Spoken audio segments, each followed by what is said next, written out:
অদ্ভুত প্রশ্ন দিয়ে শুরু করি। ১৭ বছর যে দলের জন্য লড়েছেন, সেই দলের দরজা আপনার জন্য বন্ধ হয়ে গেল। অথচ সেই মুহূর্তেই আপনি বললেন, আমার সামনে দীর্ঘ রাস্তা। বাধা থাকবে, চ্যালেঞ্জ থাকবে। কিন্তু এই যে দীর্ঘ রাস্তায় আপনার গন্তব্যকে একটি নতুন রাজনৈতিক প্ল্যাটফর্ম নাকি এমন একটি রাজনৈতিক অবস্থান যেখানে কোনো দলের পরিচয় আপনাকে আর সংজ্ঞায়িত করবে না? আপনাকে অসংখ্য ধন্যবাদ। আমার রাজনীতিবিদ হয়ে ওঠার একটা যাত্রা। এই যাত্রা শুরু হয়েছিল ২০১৩ সাল থেকে এবং এই যাত্রা এখনো অব্যাহত আছে এবং আমার ধারণা আমৃত্যু এই যাত্রাটা আমার থাকবে। একটা পদ কিংবা একটা সরকারি পদ যেটাকে বলে মন্ত্রিত্ব বা এমপি যাই বলেন আপনারা, প্রধানমন্ত্রী। এটার চেয়ে অনেক বেশি গুরুত্বপূর্ণ আমার কাছে একজন রাজনীতিবিদ হয়ে ওঠা। যেটা আমি মৌলানা ভাসানীর হিস্ট্রি পড়তে গিয়ে দেখেছি, যেটা আমি গান্ধীর হিস্ট্রি পড়তে গিয়ে দেখেছি, যেটা আমি সিআর দাসের হিস্ট্রি পড়তে গিয়ে দেখেছি। আমি আসলে একজন রাজনীতিবিদ হয়ে উঠতে চাই যে মানুষটা মানুষের কথা বলবে। তো আমার কাছে মনে হচ্ছে যে এই যাত্রাটা কঠিন, নিঃসন্দেহে কঠিন এবং অনেক বেশি বাধা বিঘ্ন মধ্যে দিয়ে যেতে হয়। কিন্তু তারপরেও যখন দিন শেষে খুব সাধারণ মানুষ, একেবারেই সাধারণ মানুষ যিনি কোনো রাজনীতি করেন না, কোনো দল করেন না, কিংবা একজন বিশ্ববিদ্যালয়ের ছাত্র যিনি হয়তো সরাসরি রাজনীতির সঙ্গে একেবারেই যুক্ত না কিন্তু রাজনীতি সচেতন, তারা যখন আমার কাছে আসেন, তাদের ভালোবাসা ব্যক্ত করেন, আমার কাছে মনে হয় এক জনমে এটা অনেক বড় পাওয়া। আর দরবারের বাইরের মানুষের সঙ্গে ভালোবাসা যুক্ত থাকে। তো আমার কাছে ভয়ের চেয়ে ভালোবাসা সবসময় গুরুত্বপূর্ণ মনে হয়েছে এবং আমার কাছে মনে হয়েছে যে একবারই ভালোবাসাটা যদি কেউ পায়, তার পক্ষে আসলে ক্ষমতার জায়গায় যাওয়াটা এই ভালোবাসাকে উপেক্ষা করে কঠিন। জি, আপনি বলেছেন বিএনপির দুঃসময়ে আপনি দলের পাশে ছিলেন। এখন বিএনপি ক্ষমতায় আর আপনি দল ছাড়া। সবচেয়ে কঠিন রাজনৈতিক ব্যাখ্যাটি যদি আমি দাঁড় করাই, তাহলে দলের প্রয়োজনের সময় আপনি ছিলেন, কিন্তু ক্ষমতার সময় আপনার প্রয়োজন ফুরিয়ে গেল। এই ব্যাখ্যাটিকে আপনি কিভাবে দেখেন?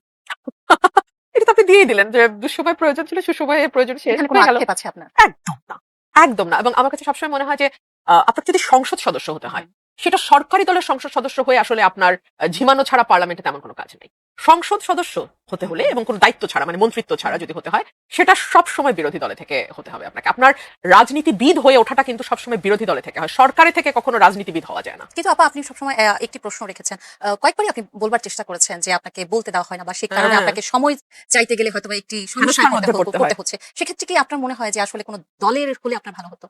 না, এই সামান্য ১ মিনিট, ২ মিনিট, ৫ মিনিটের জন্য কোনো দলের হওয়াটা খুব গুরুত্বপূর্ণ না। আমি যদি পার্লামেন্টে কথা বলতে না পারি দুঃখজনক, কিন্তু আমি তো এখানে আপনাদের সাথে কথা বলছি। জি। হয়তো আগের মতো এত কথা এখন আর বলি না। আমার টাইম কনস্ট্রেইন এর ব্যাপার আছে। আমার প্রফেশনে অনেকদিন পর আমি আবারও ফুল মনোযোগ নিয়ে ফিরে গেছি। সো আমার সেটারও একটা ব্যস্ততা, চরম ব্যস্ততা আছে। তারপরেও তো বলা যায়। চাইলেই বলা যায়। আপনাকে নিয়ে শেখ রুমিন ধরনের রাজনৈতিক ট্যাগও ব্যবহার করা হয়। আগে আওয়ামী লীগের বিরুদ্ধে আপনার কঠোর অবস্থান ছিল, এখন অনেকেই ন্যারেটিভ দেয় যে আপনি আওয়ামী লীগের কোনো অধিকার বা ন্যায্যতার প্রশ্নে কথা বলেন সবসময়। আচ্ছা, রাজনীতিতে একজন মানুষকে সবসময় আমাদের লোক, ওদের লোক, এই যে ট্যাগ দেওয়া বা দুটি বক্সের মধ্যে রাখা, এর বাইরে কি যাওয়া সম্ভব নয়? এখন শুধু তো রাজনীতি না, এখন বিষয়টি ছড়িয়ে গেছে সর্বক্ষেত্রে। আপনার সাংবাদিকতার জায়গা থেকে যদি আমি বলি, আপনার বক্তব্য যদি পছন্দ না হয়, মুহূর্ত মাত্র লাগবে না আপনাকে তার পছন্দ মতো একটা ট্যাগ দিয়ে দিতে। আজকে আমি খবরে দেখছিলাম রাজশাহীর দিকে, সম্ভবত আমি এখন চেক করে আরো ভালো বলতে পারবো, আদালত ভাঙচুর হয়েছে। কারণ বিচারক বলেছিলেন লোডশেডিং এর ব্যাপারে সম্ভবত, এবং এই বক্তব্যকে রাষ্ট্রবিরোধী বক্তব্য বলে আদালত ভাঙচুর হয়েছে।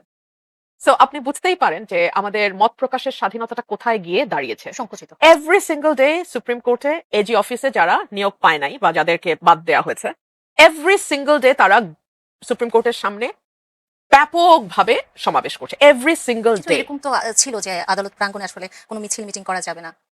দেখুন, আমরা না এরকম আসলে কখনো দেখি নাই যে অ্যাটর্নি জেনারেলের অফিসে অ্যাটর্নি জেনারেলের সঙ্গে বাগবিতণ্ডা, হয়তো হাতাহাতি হয়ে তারপরে মানে দুটো ভাগ হয়ে গেছে, এরকম আমরা দেখি নাই। আওয়ামী লীগ আমলে আমরা প্রথম দেখলাম ইলেকশন ম্যানিপুলেশন, বাড়ির ইলেকশন ম্যানিপুলেশন, এবং সেটা একেবারে পুলিশ এনে, বাইরের লোক এনে এই নোংরামিটা তারা সুপ্রিম কোর্ট বারে এই নোংরামিটা আওয়ামী লীগ করেছে। এখন আমরা দেখতে পাচ্ছি আরো ভয়ঙ্কর, কোর্টে গিয়ে হুমকি দেওয়া হয়। দেখা যায় না সেই হুমকি এজি অফিস থেকে দেওয়া হয়। ডিএজিদের আচরণ আমরা কোর্টে দেখি। একটা মানে খুব স্ট্রং একটা যে সার্ভিলেন্সের মধ্যে জজ সাহেবদেরকে রাখা হয়, এটা কিন্তু আমরা বুঝি। এবং ওনাদের যে হেজিটেশন একটা রিলিফ দেওয়ার ক্ষেত্রে, ওনাদের যেই চিন্তা যাচ্ছে এই রিলিফটা দিলে আবার কি হয়, কথায় কথায় অ্যাপেলেট ডিভিশনে গিয়ে ওটাকে স্টে করে দেওয়ার যে চেষ্টা আমরা সরকারের তরফে দেখি। এবং যেই জজ সাহেবটা হয়তো একটু বেশি রিলিফ দিচ্ছেন, যেই জজ সাহেবটা হয়তো প্রো বেঞ্চ, মানে লয়ারদের প্রতি সিম্প্যাথেটিক, হ্যাঁ, ক্লায়েন্টদের প্রতি সিম্প্যাথেটিক, সঙ্গে সঙ্গে তার বেঞ্চ চেঞ্জ করে দেওয়া, এগুলো তো আমরা দেখছি।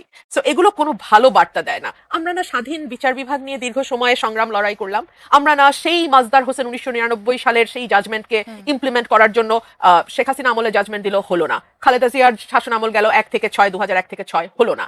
আবার 1/11 এর সময় কিছুটা আসলো, কিন্তু 8 থেকে 24 একেবারে শেখ হাসিনার সময়টা পুরোপুরি জুডিশিয়ারিকে কন্ট্রোলড অ্যান্ড পলিটিসাইজ করা হলো। এখন আবার দেখছি ভীতির একটা সংস্কৃতি চালু। সো আপনি আমাকে বলেন যে আমি একজন আইনজীবী হিসেবে, বাংলাদেশের একজন নাগরিক হিসেবে আমার মানে স্যাটিসফ্যাকশনের জায়গাটা কোথায়? আজকে একটা ভেরি ইন্টারেস্টিং খবর এসেছে, প্রধানমন্ত্রীর আপন খালাতো ভাই তার পেট্রোল পাম্প মনে হয় আছে 1 কোটি সামথিং লাখ টাকা ওইখান থেকে ছিনতাই করে নিয়ে যাওয়া হয়েছে এবং এখন অপরাধী ধরা পড়ে নাই। সো এই দেশের ল এন্ড অর্ডার সিচুয়েশন বলেন, জুডিশিয়ারির অবস্থা বলেন, আমাদের এই 5 মিনিটের আলোচনায় তো আমার মনে হয় ক্লিয়ার। একটি বিশ্লেষণে বলা হয়েছে যে জুলাই আন্দোলনের তরুণরা ছিলেন ফ্রাস্ট্রেটেড অ্যাচিভার্স, যারা শিক্ষিত, দক্ষ, উচ্চাকাঙ্ক্ষী হয়েও যোগ্য চাকরি, মর্যাদা বা সামাজিক সুযোগ পাননি। আপনার কি মনে হয় শেখ হাসিনা সরকারের সবচেয়ে বড় ভুল ছিল এই নতুন প্রজন্মের যে মনের ক্ষোভ বা আকাঙ্ক্ষা বুঝতে না পারা? এটা আওয়ামী লীগের যেমন ভুল ছিল, এই ভুলটা কিন্তু এখনো কন্টিনিউ হচ্ছে। আমার কিন্তু মনে হয় না যে এই সরকারও খুব ভালোভাবে আমাদের নতুন প্রজন্মের ভাষা বুঝতে পারছে। এখানে একটা বিরাট ব্যর্থতা, নতুন প্রজন্মের যে মুখগুলোকে আমরা সামনে দেখেছি তাদের, আমি কিন্তু পুরো প্রজন্মকে একদম বলবো না, এই সামনে যাদেরকে দেখেছি তাদের উপরে কিন্তু মানুষ অনেক বেশি আস্থা রেখেছিল। কিন্তু যখন দেখা গেল বন্যার্তদের ত্রাণের টাকার হিসাব নাই, যখন দেখা গেল ইচ্ছে মতন চাঁদাবাজি, মববাজি, ধর্মীয় উগ্রবাদের উত্থান, যখন দেখা গেল মেয়েদের উপরে মরাল পুলিশিং চলছে, যখন দেখা গেল মুক্তিযুদ্ধকে 24-এর বরাবর কিংবা কোনো কোনো জায়গায় খাটো করবার চেষ্টা হচ্ছে, যখন দেখা গেল আওয়ামী লীগ দমনের নামে ঠিক আগের সংস্কৃতির চর্চা হচ্ছে আরো খারাপ ভাবে, যখন দেখা গেল সাধারণ মানুষের জীবনের নিরাপত্তা হুমকির মুখে পড়ে যাচ্ছে, তখন মানুষ ভাবলো যে তাহলে এই বিপ্লবে আমরা কেন পথে নেমেছিলাম। কেবল চাঁদাবাজের মুখ পরিবর্তন হয়েছে, এক্স্যাক্টলি এই হেডলাইন এসছে কথা বলতে যে এক চাঁদাবাজি কিন্তু অবস্থান পরিবর্তন মানে যখন মির্জা ফখরুলের মতন অত্যন্ত প্রভাবশালী এবং বর্ষিয়ান রাজনীতিবিদ, যিনি হয়তো রাষ্ট্রপতি হতে যাচ্ছেন, তিনি পর্যন্ত বলছেন কোথাও কোনো পরিবর্তন নাই, শুধুমাত্র প্রধানমন্ত্রীর মধ্যে পরিবর্তন দেখেছেন। হ্যাঁ মানে অল্প মূল্যের শার্ট পরা কিংবা ধরেন 14টা জায়গা গাড়ির জায়গায় 4টা গাড়ি ইউজ করা, জ্বালানি সাশ্রয়ের জন্য এসি 25-এর মধ্যে রাখা, এতে আসলে আপনার আমার কি লাভ হচ্ছে আমি ঠিক জানি না। তবে হ্যাঁ মানে রিয়ালিটি রিমেইনস যে আমার আপনার জীবনের আসলে কোনো পরিবর্তন হয়, হ্যাঁ আমার আপনার জীবনের কোনো পরিবর্তন হয়। একজন দর্শক আছেন ফোনে। জি দর্শক, আপনার নাম বলে আপনার প্রশ্ন রাখুন। হ্যালো। ফোনটি কেটে গেছে, পরবর্তীতে নিশ্চয়ই আপনি আবার ফোন করবেন।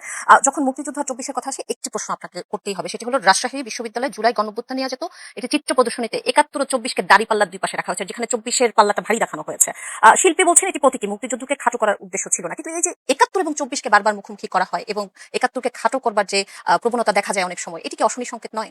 আপনার মনে হয় না যেটা করাই হয় আওয়ামী লীগকে আরো বেশি স্ট্রেংথেন করার জন্য, এবং এর মধ্যে দিয়ে আওয়ামী লীগ আবারও বলার সুযোগ পায় যে মুক্তিযুদ্ধ এবং তার চেতনা কেবলমাত্র তাদের হাতেই নিরাপদ। অর্থাৎ যারা আওয়ামী লীগ করে এবং আওয়ামী লীগের ফলোয়ার্স, সাপোর্টার্স, ওয়ার্কার্স, তারার বাইরে আর কেউ মুক্তিযুদ্ধকে ভালোবাসে না, ধারণ করে না, লালন করে না, শ্রদ্ধা করে না, সম্মান করে না, তাই না? ঠিক যেভাবে চাঁদাবাজি, ঠিক যেভাবে মববাজি, ঠিক যেভাবে নারীর প্রতি সহিংসতা, আইন শৃঙ্খলা পরিস্থিতির অবনতি, জুডিশিয়ারির উপর হামলা, এই সব কিছুর মধ্যে দিয়ে আমরা আওয়ামী লীগকে আবারও ফিরিয়ে আনবার পথ অনেক বেশি সুগম করি। একইভাবে মুক্তিযুদ্ধকে যখন আমরা 24-এর সঙ্গে মুখোমুখি করি, আবারও আমরা সেই আওয়ামী লীগকে অনেক বেশি শক্তিশালী করে দিই এবং আমরা প্রাসঙ্গিক এবং আমরা আবারও আমাদের অ্যাক্টিভিটিস এর মধ্যে দিয়ে সেই শেখ হাসিনা যেটা বলতেন যে আওয়ামী লীগের হাতেই মুক্তিযুদ্ধ নিরাপদ, এর বাইরে আর কারো হাতে না, সেটাকেই কিন্তু আমরা স্টাবলিশ করি। এখন এই কথাগুলো যেমন দুদিন আগে খালেদ মহিউদ্দিন আমাকে তার একটা শোতে বলছিলেন যে আমি গুপ্ত আওয়ামী লীগ কিনা, এটা দেখলাম খুব ভাইরাল হয়েছে। ভাই আমি গুপ্ত সুপ্ত কিছুই না, আমি খুবই প্রকাশ্য সাদাকে সাদা কালোকে কালো বলা মানুষ। হ্যাঁ, এই যে আমি কথাগুলো বললাম একটাও কিন্তু আওয়ামী লীগকে স্ট্রেংথেন করবে না, কিন্তু আপনার অ্যাক্টিভিটিস, হ্যাঁ আপনি আজকে জামাতের ছত্রছায়ায় বা বিএনপির ছত্রছায়ায় বা সরকারি দলের ছত্রছায়ায় বসে আপনি যে আকাম কুকাম কুকর্মগুলো করে দেশের মানুষের নাভিশ্বাস উঠায় ফেলতেছেন, এগুলা কিন্তু আওয়ামী লীগের পথ সুগম করবে। সো যদি আওয়ামী লীগকে আসার পথ কেউ করে দেয় সেটা আপনারা। তার যদিও আমি ব্যক্তিগতভাবে কোনো রাজনৈতিক দল কাগজে কলমে নিষিদ্ধের পক্ষে না, এটা আমি জামাত নিষিদ্ধের সময় থেকে বলে আসতেছি। মানে তখন কিন্তু আমাকে বলা হয়তো আমি আইএসআই, তখন বলা হয়তো আমি জামাত শিবির, তখন বলা হয়তো আমি রাজাকার, এক্সেট্রা এক্সেট্রা এক্সেট্রা। এখন আবার পুরো পাশার দান ঘুরে গেছে, এখন আমি হয়ে গেছি শেখ রুমিন, এখন আমি হয়ে গেছি ফ্যাসিস্ট। মানে ইটস আ হিলারিয়াস কান্ট্রি। এই দেশে মানুষের কোনো মানে একটু চিন্তা করেন ভাই, একটা কথা বলবেন দুটো মিনিট চিন্তা করেন। অবশ্যই। দুজন দর্শক আছেন, প্রথম জন জি হ্যালো, আপনার নাম বলে আপনার প্রশ্নটি রাখুন। আসসালামু আলাইকুম, আমি মোহাম্মদ দেলোয়ার হোসেন পটুয়াখালী থেকে বলছি। জি বলুন। দেলোয়ার হোসেন, আমরা আপনাকে শুনতে আমার পাচ্ছি। প্রশ্নটা হচ্ছে রুমিন ফারহানার আপার কাছে যে আমরা সাধারণ জনগণ বিদ্যুৎ বিল ডাবল দিচ্ছি, কিন্তু 24 ঘন্টার ভিতরে 22 ঘন্টা বিদ্যুৎ পাচ্ছি না, রাত্রে বাচ্চা নিয়ে আমাদের কাঁপতে হয়।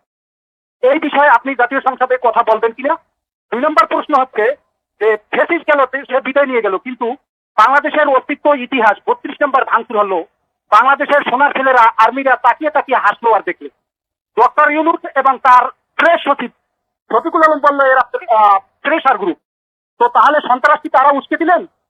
এবং বর্তমান সরকার কাপি ক্যাপ টিয়ার সিসিবি ফ্যামিলি ক্যাপ কৃষিকাজ দিচ্ছে, কিন্তু দলীয় কর্মী ছাড়া মুসলিমের কিছু লোক ছাড়া বাইরে সাধারণ জনগণ পাচ্ছে না। আসলে এটা কি আসলে কি নতুন বাংলাদেশের নমুনা? বুঝতে পেরেছি আমরা। অসংখ্য ধন্যবাদ দেলাওয়ার হোসেন আপনাকে আপনার ফোনটি করবার জন্য। যে আরেকজন আছেন দর্শক, জি দর্শক আপনার নাম বলে আপনার প্রশ্নটি রাখুন। হ্যালো হ্যালো, আসসালামু আলাইকুম। ওয়ালাইকুম আসসালাম, জি বলুন আপনার নাম বলে প্রশ্নটি রাখুন। চাবার থেকে জি বলুন, আমি আপনি বলুন। রুমিন আপার একজন হ্যালো? শুনতে পাচ্ছি আমরা। আমি রুমিন আপার একজন পরিচিত মুখ। আমি জানতে চাচ্ছি রুমিন আপা কি আবার আমাদের দলে ফিরে আসবেন কিনা? অসংখ্য ধন্যবাদ আপনার প্রশ্নের জন্য। এই প্রশ্নটি দিয়ে আমি শুরু করতে চাই আপনার কাছে, যেই প্রশ্ন দিয়ে আমি শুরু করেছিলাম সেই প্রশ্ন ঘুরে ফিরে আসছে। এখন যদি বিএনপি থেকে এমন বলা হয় যে আপনি আবার দলে ফিরবেন কিনা, আপনি কি ফিরবেন? ফিরলে তো আমি অন্য স্বতন্ত্ররা যখন চিঠি দিয়েছে আমি চিঠি দিতাম। আমার যদি ফেরার ইচ্ছা থাকতো আমি চিঠি দিতাম।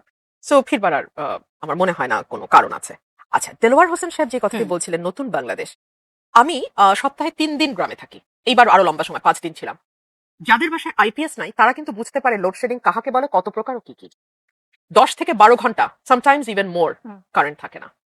এবং বলা হয় যে তার ছিঁড়ে গেছে, মানে আশুগঞ্জের, মানে আমি আমার এলাকায় বলছি, বিদ্যুৎ কেন্দ্রের কোনো সমস্যা হয়েছে এক্সেট্রা এক্সেট্রা। কিন্তু দ্য ফ্যাক্ট রিমেইনস 12 থেকে 14 ঘন্টা, 10 থেকে 12 ঘন্টা বিদ্যুৎ থাকে না। লোডশেডিং, এক। জি। 2 হচ্ছে ফ্যাক্ট রিমেইনস মানুষের 2 গুণ 3 গুণ 4 গুণ পর্যন্ত বিদ্যুৎ বিল গত 2 মাসে বেশি আসছে। এখন পর্যন্ত সরকারের তরফে আমরা কোনো জবাব শুনি নাই। ফ্যাক্ট রিমেইনস 2001 থেকে 2006 যিনি বিদ্যুৎ প্রতিমন্ত্রী ছিলেন এবং যার কারণে সরকারকে ভয়াবহ ইমেজ সংকটে পড়তে হয়েছে, সেই মন্ত্রী ইকবাল হাসান মাহমুদ টুকুকে এখন ফুল মিনিস্ট্রি দেওয়া হয়েছে। ফ্যাক্ট রিমেইনস এই মন্ত্রী জ্বালানি তেল যখন ভয়াবহ সংকট চলছে, এই লোক প্রতিদিন সংসদে দাঁড়ায় বলছে কোনো সংকট নাই জ্বালানি তেলের। এই লোক প্রতিদিন সংসদে দাঁড়ায় বলছে আমাদের উদ্বৃত্ত তেল আছে। এই লোক প্রতিদিন বলেছে জ্বালানির দাম বাড়বে না। এরপরে যখন ঠিকই 125 টাকার অক্টেন 145 টাকা হলো, অমনি আমরা দেখলাম লাইন গায়েব হয়ে গেল। এই লোক যখন ফুল মিনিস্টার তখন একবার যেমন জ্বালানি তেলের সংকট হলো, এরপর আরম্ভ হলো গ্যাসের সংকট। এবং এমনই গ্যাসের সংকট যে গত 15-20 দিন কোনো চুলা জ্বলে নাই। আমি ঢাকার এলিফ্যান্ট রোডে থাকি, 15 দিন কোনো চুলা জ্বলে না। আমি মাটির চুলা রান্না করেছি এবং এরপর আমি সিলিন্ডার খেয়েছি, কারণ আমার বাসা পুরনো বাসা, এখানে গ্যাস লাইন আছে। এই গ্যাস লাইনে তো গ্যাস ছিলই না, আমাকে সিলিন্ডারে গ্যাস ইউজ করে চলতে হচ্ছে। রিসেন্ট 2-3 দিন হলো গ্যাস এসছে। এবং সরকার বলেছে যে একটি সমস্যা হয়েছে, আপনি জানেন। অ্যাবসলিউটলি। কিন্তু আমার প্রশ্ন হলো, সমস্যা গ্যাস বিদ্যুৎ এগুলো হচ্ছে মানে একেবারে ভয়াবহ প্রয়োজন। আমি আমার বাসার প্রয়োজনের কথা বলছি না। যেই ফ্যাক্টরিটা বন্ধ হয়ে গেল, যেই ফ্যাক্টরি থেকে 500 সামথিং লোক ছাঁটাই হয়ে গেল, এই খবর তো আপনারা নিশ্চয়ই দেখেছেন যে কিছু কারখানা লোক ছাঁটাই করে দিয়েছে, কারণ তাদের প্রতি সেকেন্ডে উৎপাদন ব্যাহত হচ্ছে। এই মন্ত্রীর কারণে 1 থেকে 6 সরকার ডুবেছিল। এখন আমি দেখি এই মন্ত্রী, যাকে খাম্বা মন্ত্রীও বলা যায়, এই খাম্বা মন্ত্রী এখন বলতেছেন বসুন্ধরার মতো কিছু অলিগার্কের হাতে তেলের ইয়েটা তুলে দেবেন, বিপিসি কে সরিয়ে এটা বেসরকারি খাতে উনি দিয়ে দেবেন। উনি সামলাতে পারবেন? কিছু অলিগার্ক আওয়ামী লীগ পুষেছিল এবং আওয়ামী লীগকে তার প্রাইস পে করতে হয়েছে। এবং আপনাকে মনে রাখতে হবে, অলিগার্ক পুষতে গিয়ে আওয়ামী লীগ কিন্তু অন্তত সংকট সামাল দিয়েছিল। 2001 থেকে 6 যে